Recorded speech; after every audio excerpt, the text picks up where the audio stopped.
Yes, my people. So Ibafana are all but done with their preparations for the World Cup. Remember, we feature in the opening game of the tournament. So Madala was asked about how he feels about his preparations leading up to this tournament because results-wise, it has not been that convincing. We played twice against Panama, drew the first game and lost the second game.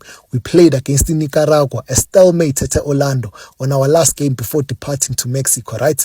We played against Jamaica. We are only finding out now that that game also ended as a stalemate.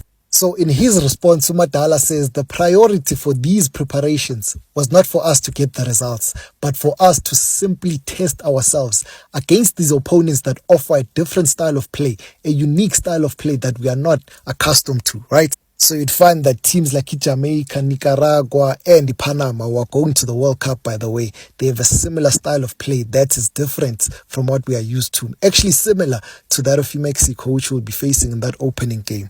So hopefully in those 4 games that we've played this year, Madala has picked up something that can help us at least get a positive result, especially in that opening game against Mexico. But we'll wait and find out, man. What do you think? I want to hear from you. Are we prepared? Are we ready enough for the World Cup, especially that opening fixture? Leave your comments down below. Thank you so much. I love you. Bye.